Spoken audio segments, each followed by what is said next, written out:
I know. It is a very unusual case. We don't often get doping cases at the Winter Olympics at all, and certainly not in figure skating. So this is really unusual. What it's complicated by, of course, is, as you mentioned, a very young athlete. Valieva is only 15 years old, and she's also from Russia, which is the other complication because of all the scandal that has surrounded the Russian Federation in relation to the Sochi Winter Olympic Games, which it hosted a few years ago, and there was found to be, by Richard McLaren in a report that was done afterwards, state-sanctioned doping.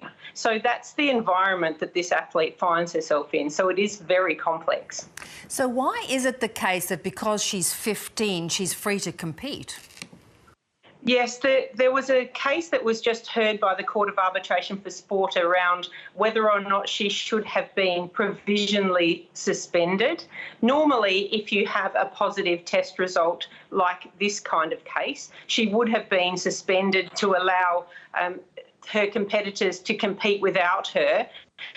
However, because she is 15 years old, there's a provision in the World Anti-Doping Code that says that the people around her, her entourage, her coach, her parents, her trainers, her physios, her doctors, the whole group have to be investigated to determine how it is that this positive test result has ended up in a 15-year-old. Well then, given the history Russia has with doping, how plausible is her excuse that she may have mixed these heart medications with her grandfather's?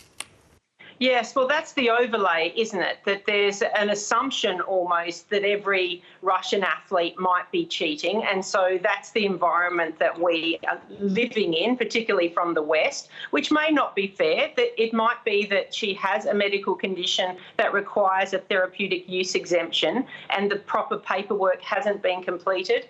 I've also heard crazier stories than mixing up of medication between family members. That's certainly been run in other doping cases before. Whether that's the truth, we're going to have to wait for in the hearing.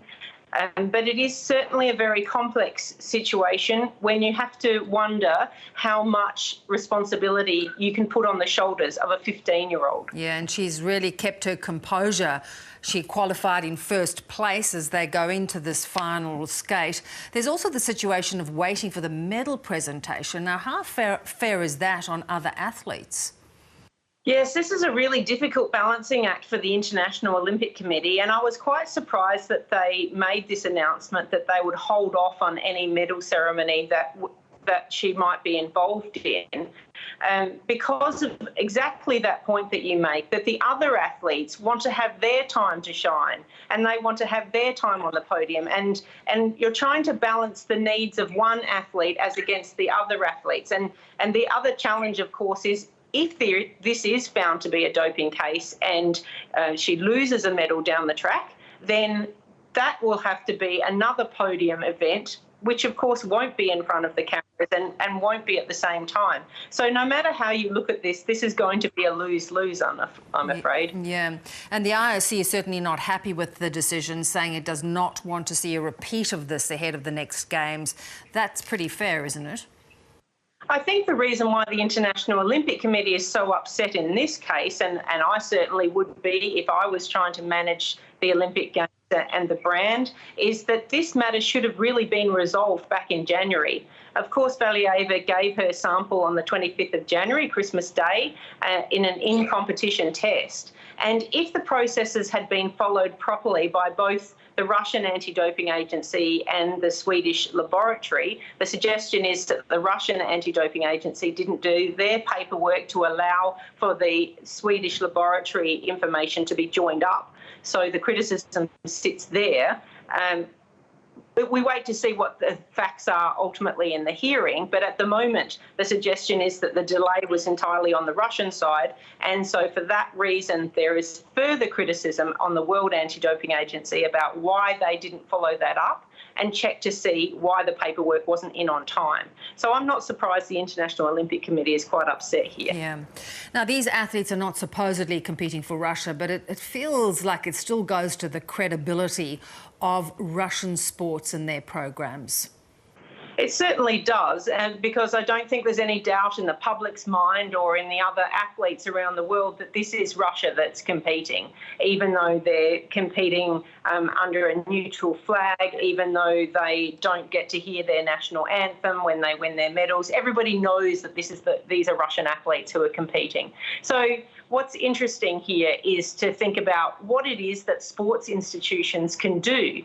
If you are going to suggest that these athletes are living inside a corrupt society and a corrupt way of living, then how does the World Anti-Doping Agency, how does the International Olympic Committee, and how do the international sports federations like the International Skating Union deal with that? I mean, if that's the case, then there needs to be a greater oversight body to try to negotiate how countries like Russia can be allowed to compete so that they are not unfairly excluding athletes that have never been involved in doping.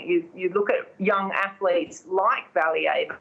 She was barely old enough at the Sochi Games to have made much of an impression, and there's certainly plenty of other athletes that are still coming through the system. So it's really unfair to be preventing them from being able to compete on the international stage. It's a very tough balancing act. Yeah, but it also can't give other athletes much confidence that anti-doping measures are being taken too seriously. But it also suggests that Russia's the only country that's involved in cheating. I mean, we found from the McLaren reports that there was state-sanctioned doping in Russia, but are they the only nation? And are they the only nation to do pre-testing of athletes before they go to the Olympic Games, or are they the only ones that are involved in cover-ups? I'd be very surprised if that was the case. Fascinating. Catherine, we'll watch as it unfolds. Thanks so much. Thank you. Very welcome, Beverly.